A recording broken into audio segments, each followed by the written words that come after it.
Podcast.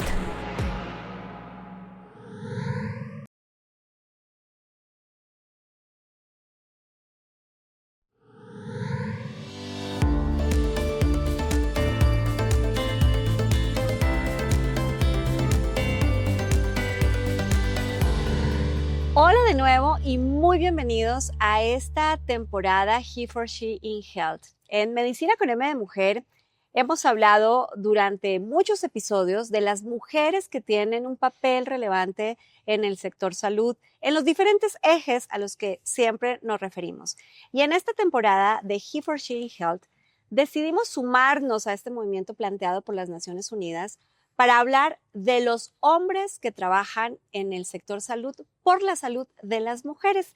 Y hoy tengo un invitado que sí que trabaja por la equidad, por la salud y particularmente en muchos de sus frentes de trabajo por las mujeres. Me da muchísimo gusto darte la bienvenida a Christian von Schulz-Hoffmann, espero haberlo dicho bien, director general de Merck México, médico, cardiólogo con una historia bien interesante. Así que, Christian, qué placer tenerte en este espacio. Igualmente, Juana. Gracias por invitarme. No, gracias a ti. Y antes de entrar en materia, me gustaría que nos ayudaras a conocerte un poquito más. ¿Dónde naciste? Medicina, cardio y luego farma, y eso en medio hay un montón de cosas. Sí, claro que sí. Bueno, yo nací en Buenos Aires. Me crié y estudié en Buenos Aires. Inicialmente decidí en algún viaje que iba con la familia y pensando qué iba a ser de mi futuro, dije, quiero ser psiquiatra. Ok. ¿Qué hay que hacer para ser psiquiatra? Bueno, pero es que déjame decirte que en Buenos Aires, o en Argentina, sí, el que no es terapeuta va a la terapia y los que no lo están pensando. Absolutamente, sin duda. No sé, tampoco te podría decir muy bien por qué me despertó como ese gen, pero en ese punto era, ¿qué tengo que hacer para ser psiquiatra? Hay que ser médico. Claro. Bueno, entonces voy a ser médico. Medicina, ajá. Entonces empecé a pensar un poco cómo sería esa vida de médico. Empecé a estudiar medicina. ¿En dónde estudiaste medicina? En la Universidad de Buenos Aires. Okay. Buenos Aires. Y en ese inicio de mi carrera de medicina, muy rápidamente me contacté con el corazón, con la cardiología, con lo que significa la urgencia, la emergencia. Y entonces me convertí rápidamente en un instructor de resucitación cardiopulmonar. Entonces yo andaba por las calles buscando dónde había una emergencia, porque yo ya sabía. ¿Tú querías resucitar?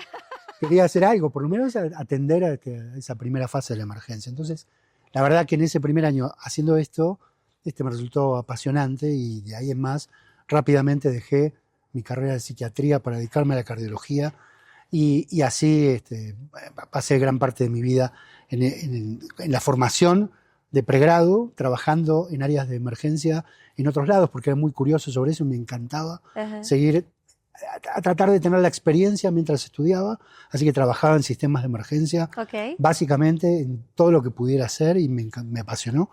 Y cuando terminé mi carrera decidí hacer la residencia de cardiología, fui a un hospital en Buenos Aires, que es el Hospital Italiano de Buenos Aires, un lugar muy referente en muchas especialidades, pero en cardiología uno de los más interesantes, así que ahí aprendí a tratar con pacientes, con la emergencia, con lo que significaba la vida realmente del médico, estando ahí trabajando en momentos muy complejos, donde un segundo es la vida o la muerte, ¿no? Sí, claro. Creo que eso es algo de lo que aprendí a tener muchas enseñanzas, hubo mucha resiliencia, hubo mucha empatía por la persona que sufre. Aprendí ahí a conectar mucho con la gente, con la familia, con el resto del sistema de salud y lo que eso significa. Y por supuesto quedé muy apasionado con eso. Y ahí seguí, después que terminé mi residencia, fui jefe de residentes. Tal vez ahí vi un poco que tenía como cierto destino a tratar de organizar y si querés, a acompañar a un equipo a llevarlo a un lugar de alto desempeño, que es algo que sin quererlo en ese momento surgió. Seguí haciendo una formación de posgrado, investigación clínica, hice una beca de investigación y de ahí me metí en otras carreras que también me dieron muchas enseñanzas. Antes de seguir en ese camino, porque no sabía de tu vena de investigador, sí, pero ahora me hacen sentido muchas cosas. Decías hace un momento que la cardiología y las emergencias y las urgencias te permitieron conectarte con el ecosistema del paciente y con la familia. ¿Cuál era tu entorno? ¿Cuál es tu entorno familiar, Cristian? ¿Naciste hermanos, no hermanos, hermanas? Sí, tengo un hermano que es más grande que yo, que está en Argentina. Estoy casado con Vanessa. Tengo 4 hijos, 3 de ellos son mujeres. Así que tengo a Jimena, que está en Buenos Aires. Ella es médica, está empezando su residencia ahí entre emergentología y anestesiología, así que ¿Algo heredó? tiene mucho para ver. Sí, como que las emergencias también le llamaron Ajá. la atención en un inicio. Carolina, que es mi segunda hija, es kinesióloga, está haciendo su residencia de kinesiología, o así le decimos nosotros, fisiatra, tal vez Sí. es más común en estas tierras. Ujú. Tengo hasta mi hijo Gonzalo, que está estudiando aquí, en México, está estudiando negocios internacionales. Y tengo mi hija Julieta, la más pequeña, 15 años, y está ahí en su secundaria, pronto para ir a su preparatoria. También tengo una perra mexicana, 2 gatas mexicanas y un gato que ya tiene 15 años y hemos traído desde Buenos Aires, así que es el gato internacional ahí andando por estas tierras mexicanas. Así que también nuestro gusto por las mascotas es muy fuerte también en la familia. Qué maravilla, Cristian. ¿Cómo has combinado?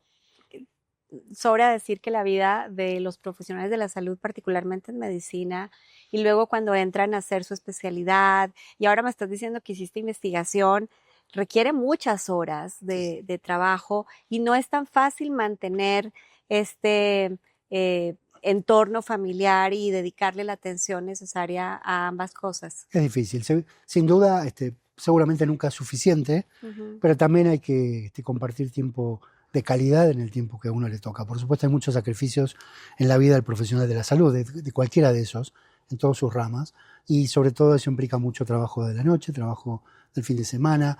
Después de 36 horas de trabajo a veces cuesta también tener los espacios en donde uno puede relacionarse. Cuando los niños son pequeños siempre es un poco más complejo porque los horarios ahí sí están muy cambiados. En el resto, bueno, sin duda hoy, inclusive a la distancia, tengo 2 hijas con las que estamos súper conectados, así que al final es una decisión personal, ¿no? De dónde uno aloca finalmente su tiempo y a dónde logra compartirlo, y cuando lo comparte que también sea de calidad, ¿no? Entonces siempre es un desafío, pero cuando hay ganas todo se puede, ¿no?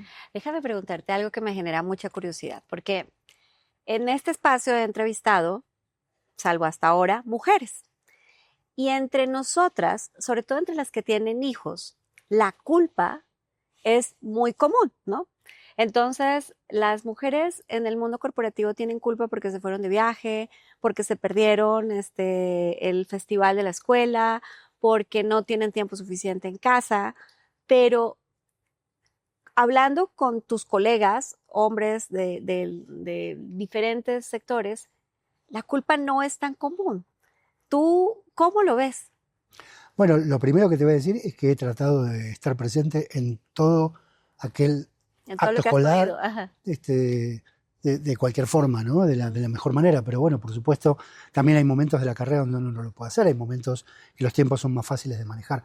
Pero la culpa existe. Yo creo que hay un tema cultural que la madre como madre Que nos hace más culposas a nosotras. siente mucho más culpa, y que también en ese punto el padre a veces tiende a marcar un poco mejor algunos límites que tal vez para la mujer también es más difícil separarlos, ¿no? Entonces, Ajá. el niño es niño cuando es chiquito, pero también es niño cuando tiene 20 años. A veces son momentos donde hay que dejarlos volar, ¿no? Entonces, creo que ahí sí hay una diferencia, sana diferencia entre el hombre y la mujer como seres parentales, en donde cada uno tiene su rol y tal vez ayuda también Ajá. a que el niño se pueda desarrollar mejor, ¿no? Pero igualmente yo sentía la misma culpa cuando existía el acto del colegio, que tal vez no podía ir, o estaba de viaje, o estaba en otro país y me perdía toda esa situación. La culpa también está.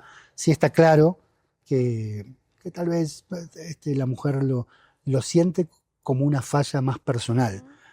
Tal vez el hombre lo siente más como una circunstancia. Te Ajá. juro hubiera querido ir, pero no pude. Pero a veces la mujer, la madre, lo siente como que está fallando en su lugar o en su rol. Y creo que eso es extremadamente importante cuando en las organizaciones uno toma este tema en cuenta, y es fundamental para que finalmente, si uno quiere desarrollar de la misma manera o con las mismas condiciones un hombre o una mujer en determinado puesto, tiene que entender muy claramente que estas diferencias existen, Sí, deben ser contempladas y tienen que estar en la agenda de nuestra conversación, sí. ¿no? Sí. Y te lo pregunté con mucha intención porque creo que nosotras también en esta conversación de la equidad tenemos muchas cosas que aprender del otro lado. Entonces, esa es la intención. Pero bueno, regresemos a tu carrera. A ver, Y entonces, estabas haciendo investigación, sí, estabas salvando corazones. sí. ¿Y qué pasó?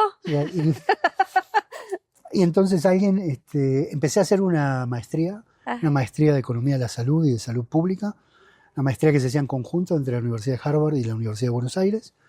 Y en ese camino empecé también a tener otro mundo claro. que descubrí que está relacionado con el mundo del gerenciamiento, de la economía de la salud, de cómo armar un sistema de salud de otra forma, cuáles son los temas importantes para mirar en salud pública, que no siempre son los mismos que uno puede tomar cuando finalmente está en la cama del paciente Ujú, tomando otras decisiones. Entonces te abre otros universos de los cuales también, bueno, me entusiasmo rápido y me gustó mucho también ese camino. Era un momento donde la economía de la salud no era una discusión muy firme en Latinoamérica, entonces rápidamente alguien en la industria farmacéutica me ofreció unirme para poder tener otro tipo de protagonismo en términos de salud. sí, Y la verdad que fue una tremenda decisión, muy difícil para mí, porque era pasar de un mundo de que la yo clínica. percibía Ajá, muy sí. cercano y altruista a otro que lo veía un poco más lejano y no entendía muy bien para qué servía.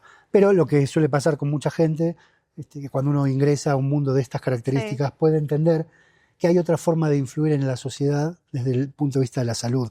Entonces, cuando yo estaba en el consultorio, cuando estaba en la guardia o en la unidad coronaria, Ujú, yo podía tratar contigo y conozco tu nombre, te veo a los ojos, me voy a acordar normalmente de vos toda la vida y voy a ver cómo mi intervención en salud tiene una consecuencia directa con lo que hago. ujú, Hoy en día tal vez hacemos lo mismo, yo no conozco a la persona, no la miro a los ojos, no puedo hablar con ella, pero el impacto que producimos es infinitamente mayor en términos de salud pública. Entonces, también, finalmente, uno termina haciendo lo mismo, pero en una escala un poco mayor. Entonces, eso también me ha conectado mucho con lo que era mi propósito también, de transformar y de ver cómo hacemos para transformar una sociedad que requiere de gente que también tenga un pensamiento diferente, que mire la sociedad de otra manera, que vea cómo podemos impactar desde un lugar que, por supuesto, tiene la misión de fabricar medicamentos innovadores ujú. para la sociedad, pero también en ese punto tiene otra gran cantidad de posibilidades para impactar en una sociedad que necesita de todos, ¿no?, para desarrollarse. ¿Cuánto tiempo en Merck? Bueno, en Merck llevo un poquito más, casi 9 años, ¿no? Ok. Casi 9 años, pero en la Es industria llevo como 25. 25 años en la industria Sí, farmacéutica. Es que sé que no es algo que no te sea familiar. Por un lado, los médicos que tocan o se asoman, por ejemplo, al servicio público o a la salud pública y entonces entienden que el impacto que pueden tener se multiplica X veces respecto del número de pacientes que podrían ver en el día a día y entonces allí hay una decisión profunda y la mayoría se quedan trabajando en estos proyectos los que tienen la oportunidad porque además no son oportunidades tan frecuentes, ¿no? Es más claro que sí. frecuente el trabajo en la clínica. Y luego también se dice que quien entra en la industria farmacéutica ya no sale. Sí, hay un poco de eso. Cuando entré pensé que eso no era cierto, pero realmente es cierto. Pero también yo nunca dejé de atender pacientes y de ser médico. Lo hice todo el tiempo hasta que, bueno, estoy aquí en México y todavía no tengo mi cédula Ah, profesional, claro. pero en cualquier momento.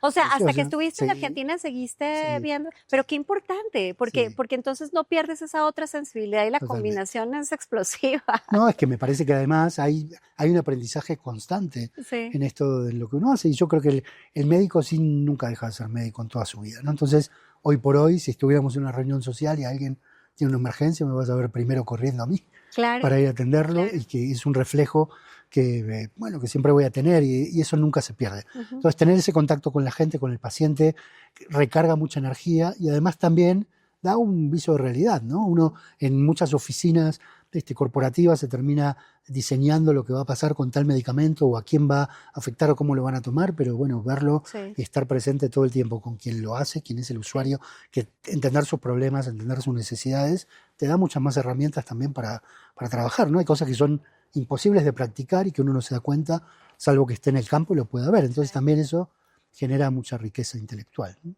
Cristian, yo te conocí personalmente, pues ya sabía quién eras, pero en la iniciativa que ustedes lideran del Premio Nacional de Periodismo en Salud.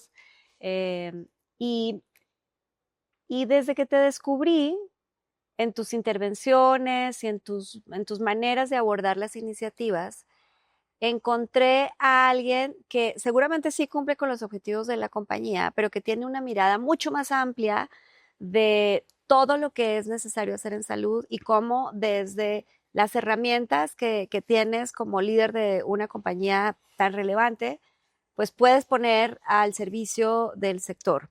Y me convenciste. Entonces, creo que es súper congruente tenerte hoy. Y quisiera empezar justo abordando el tema con las iniciativas que lideras dentro de tu organización relacionadas con equidad de género. Sí, yo tengo la suerte de trabajar hoy en Merck, que es una compañía que tiene una visión muy clara respecto a este tema, ¿no? Entonces, para empezar, en Alemania hay muchos CEOs de distintas compañías de todas las industrias, pero solo una de ellas es mujer y es la CEO de Merck. Se llama Belén Garijo, que es médica, igual que yo, y que es la única mujer que lidera una compañía que cotiza en la bolsa de Frankfurt. Wow. Entonces, desde ese lugar, un poco uno puede entender por qué Merck tal vez es diferente a lo que vemos en otros lugares, o por qué tenemos un camino Sí. que Belén nos marca y que nos enseña día a día lo que significa este desafío también, ¿no? Entonces, Y empezaste, fíjate cómo empiezas diciendo, en Alemania, porque luego sentimos sí. que todos los problemas son de América No, no, Latina, claro. y que en los países desarrollados y el primer mundo, pues entonces el tema de equidad e inclusión ya no es un tema, y nos estás diciendo, a ver, en Alemania la única CEO es la CEO de Merck, y entonces Belén tiene una perspectiva global sobre lo que hay que hacer. Ajá. Seguro. Entonces, para nosotros es muy inspirador también, porque Belén es una persona muy cercana, además es española, así que es muy fácil comunicarse y realmente las políticas que ella ha puesto en la compañía en manera global nos hacen un lugar muy distintivo respecto a eso. Pero cuando uno viene a México y dice, bueno, ¿qué pasa aquí en México?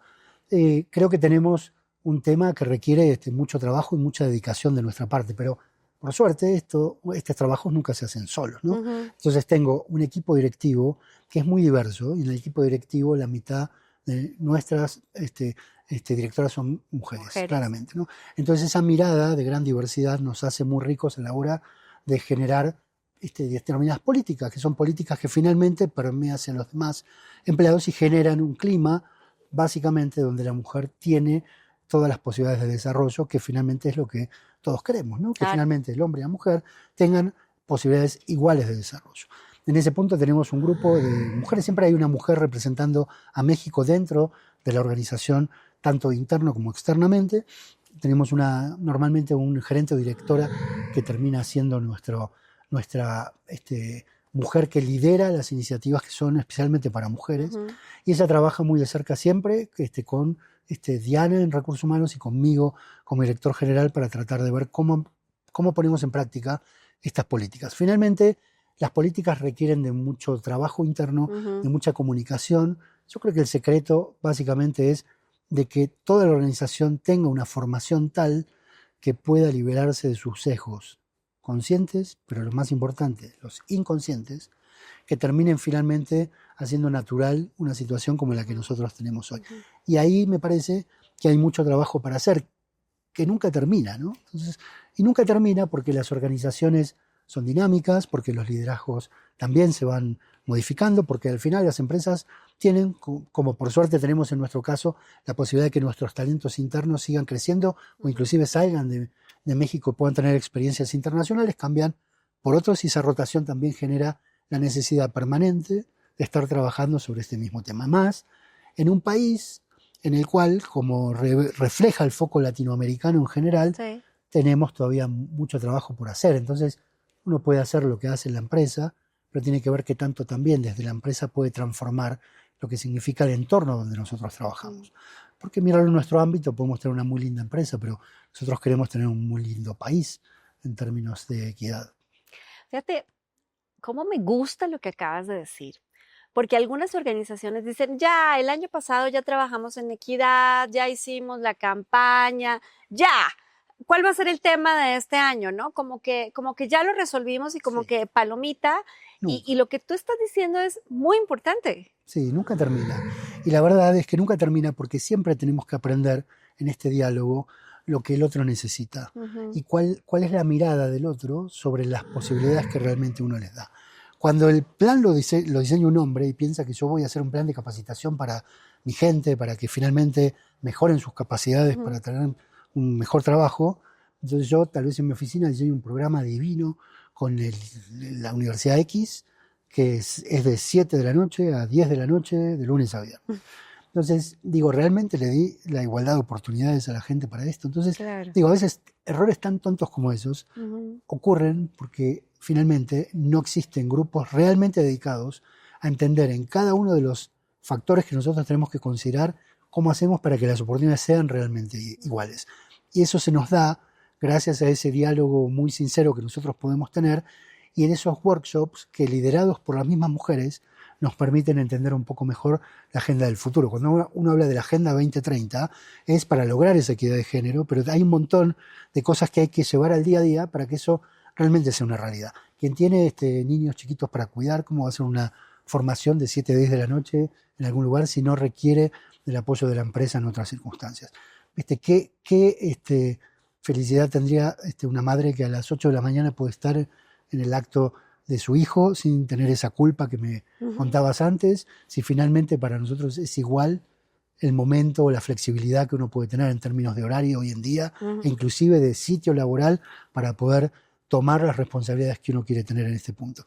Qué bueno que es que cuando una madre tiene a su hijo y se toma su licencia, tenga al lado a su compañero que también tiene la posibilidad de tener esa misma licencia de paternidad que hoy en día todavía a muchos padres les cuesta tomar el beneficio y poder hacerlo por esa mirada social de por qué lo hacen, ¿no? Entonces, está lleno de situaciones cotidianas que hay que poner sobre la mesa sobre esto, ¿no? Sí, y fíjate que tú con tu conversación trasciendes el tema de las cifras, del porcentaje, de la cuota, ¿no? Me lo mencionaste al comienzo, pero siento que estás en un espacio, en una etapa mucho más sutil de todas estas diferencias por grupos que les exigen targetear mucho mejor sus diferentes grupos para desarrollar estrategias que definitivamente no son generales, iguales para todos,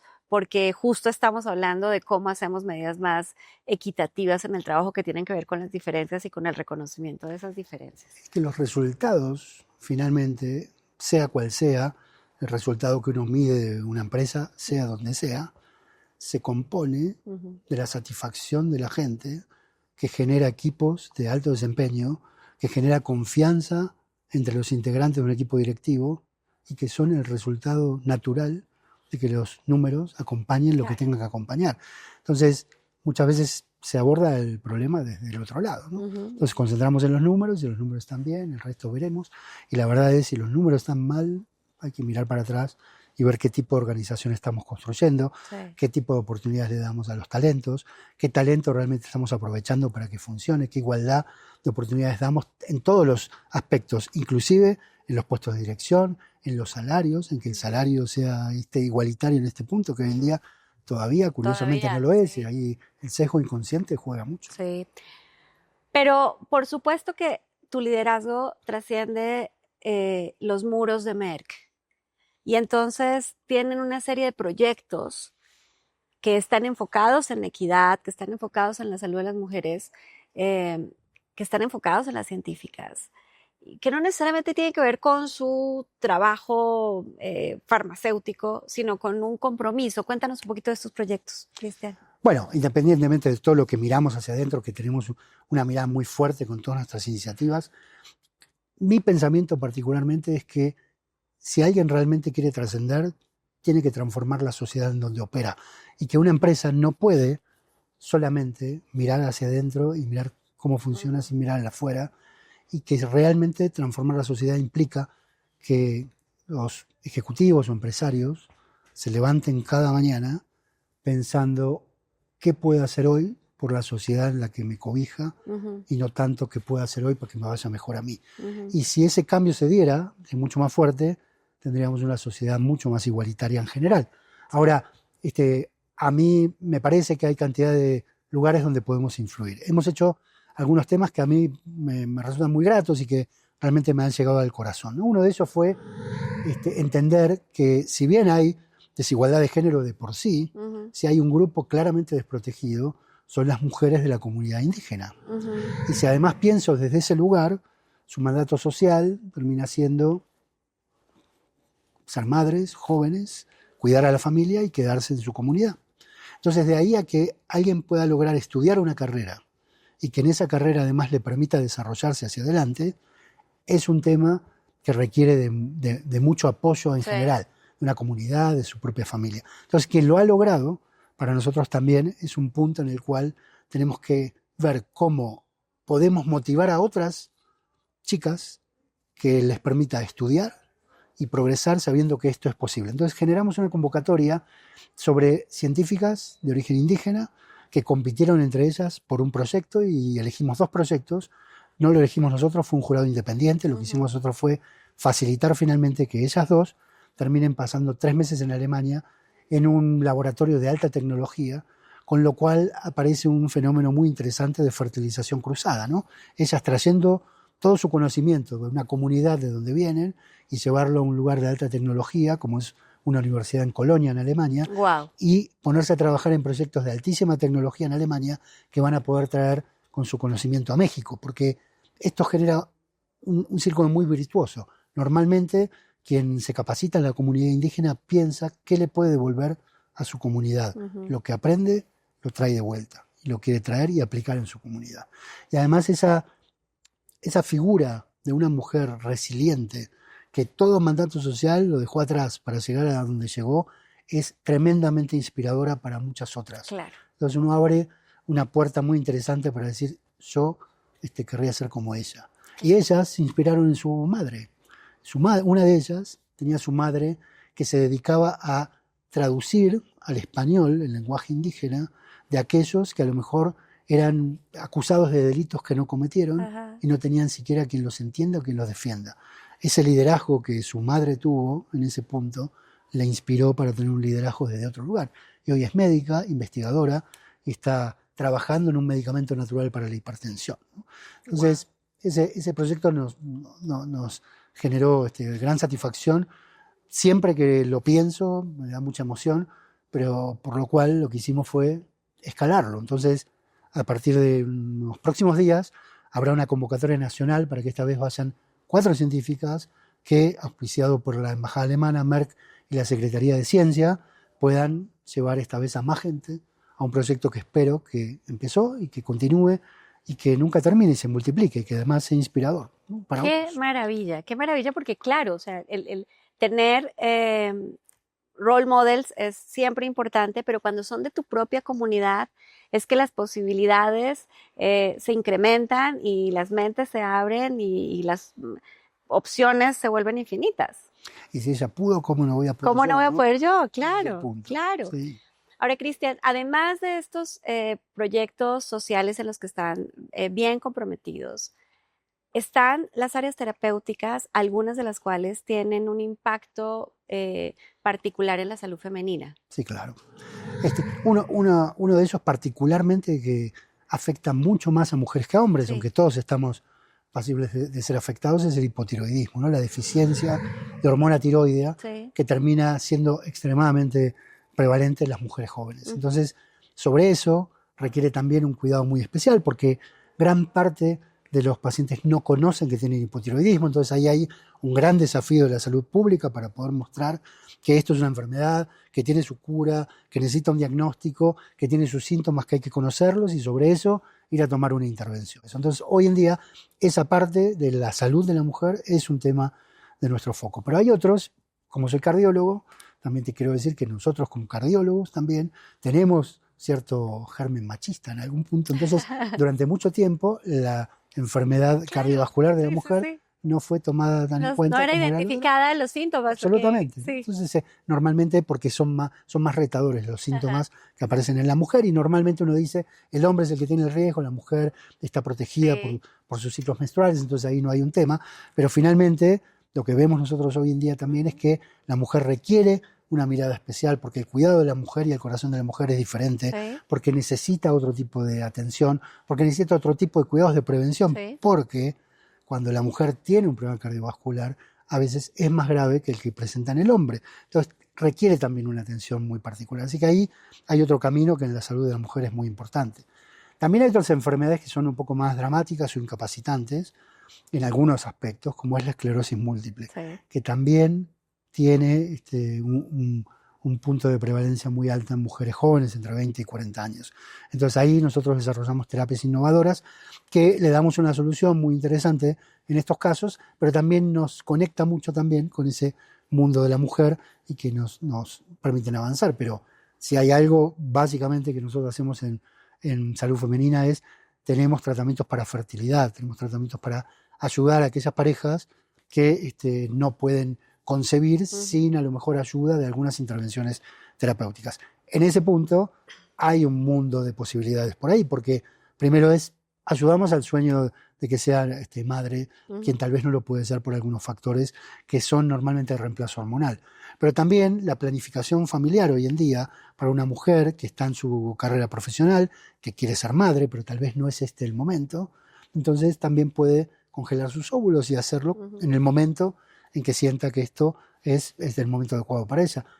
Pero desde la empresa nosotros tenemos el beneficio para toda mujer que quiera tener un tratamiento de fertilidad asistida, en el cual nosotros financiamos 100% de ese tratamiento para quien trabaje en Merck, y apoyamos de esa manera que también pueda seguir desarrollándose como mujer, como madre y como profesional.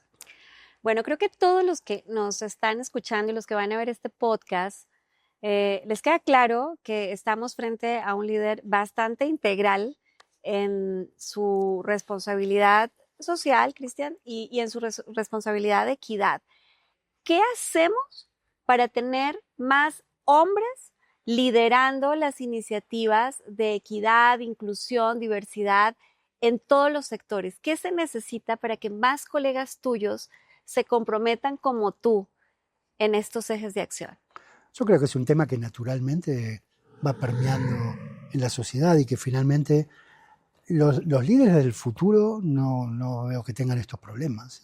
Los líderes del futuro, nuestros jóvenes, no tienen estos problemas hoy en día. Los jóvenes no tienen este sesgo tan presente hoy en día, ¿no? Entonces yo creo que la transición natural de la nueva generación, bueno, va a traer otros inconvenientes que hoy por hoy no va a ser el de la equidad de género. Es para mis hijos muy natural hablar de estos temas sin problemas, ¿no? Entonces, creo que ahí hay un punto, que es naturalmente el cambio generacional se va a dar.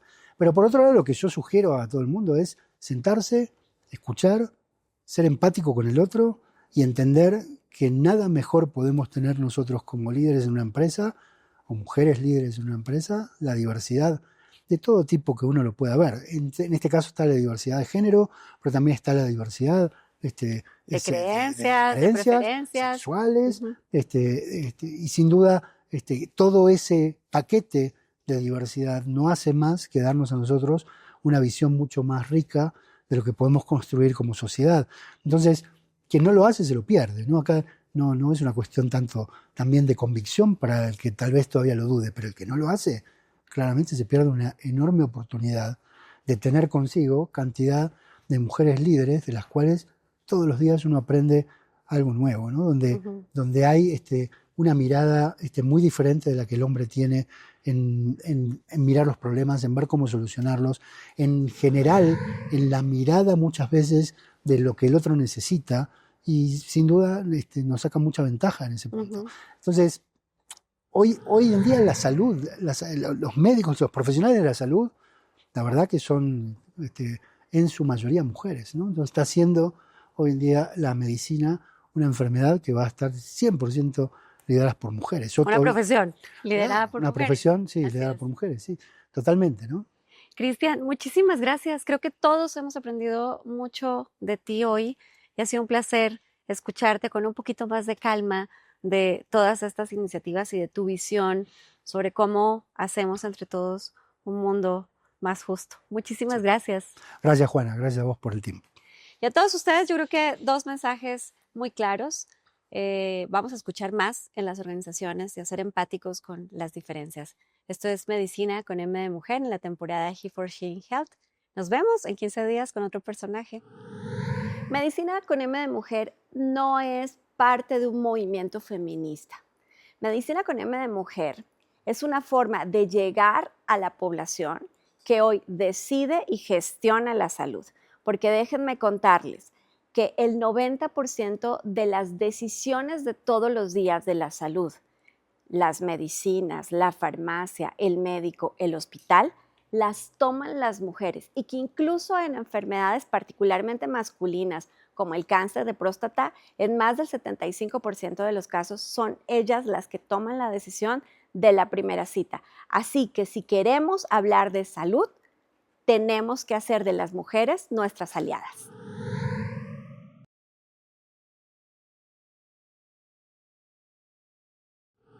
Esta es una producción de Excelsior Podcast. Derechos reservados.